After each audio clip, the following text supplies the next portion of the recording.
Don't you hate it when you have to use somebody else's PowerPoint? I mean, it feels like carrying out instructions or something like that. Truth is, we are all much more motivated when we get to make our own decisions and carry out our own ideas.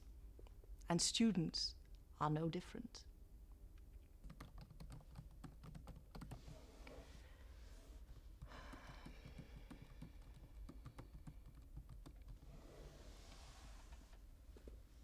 The need for autonomy is a basic human need. Teachers can help boost student motivation by giving them choices or even putting them in charge, which is also a great way to differentiate between students and their interests or strengths. I know, that's all very lovely for the individual student, but we teachers need to make this work in larger groups, without things turning to chaos and preferably without adding too much, if anything, to our workload. But here's the thing. A competent, self-regulating student allows us to take a step back as instructors. Alright guys, so the most important thing you have to remember from this is that correlation does not imply causation. When two variables Our are role can associated, shift it doesn't towards a more necessarily monitoring mean and that supporting one kind one. of causes. And this can give us time to do other things for our students, such as give more individualized feedback, for example. Of course, it may take a little getting used to this partial role reversal for both teachers and students, but provided we follow some general principles from literature and experience, there are many creative and enjoyable ways to give choices to students or to put them in charge. So with the following pointers to help you along, I will leave it up to you to autonomously come up with ways to support your students' autonomy.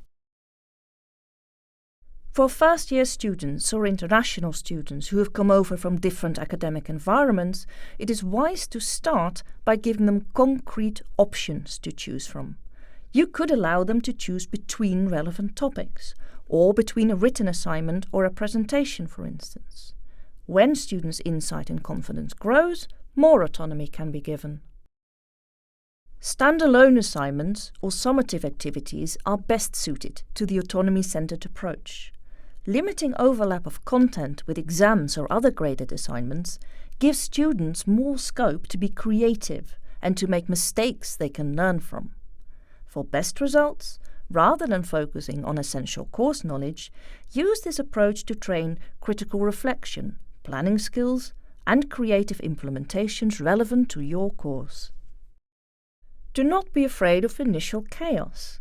Expect it.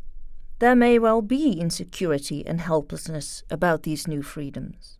It requires students to take active ownership of their preparations and actions.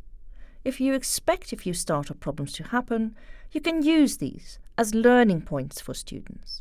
This can be a powerful lesson about taking responsibility, but it should not mess with your course planning. Building in an extra week can solve these issues. As mentioned earlier, being given responsibility can be motivating, but also daunting. When you are only used to carrying out instructions, it can be quite scary to have to write your own. It helps to put students at ease and build mutual trust if you are clear what you will not judge them on if you choose to use a graded assignment.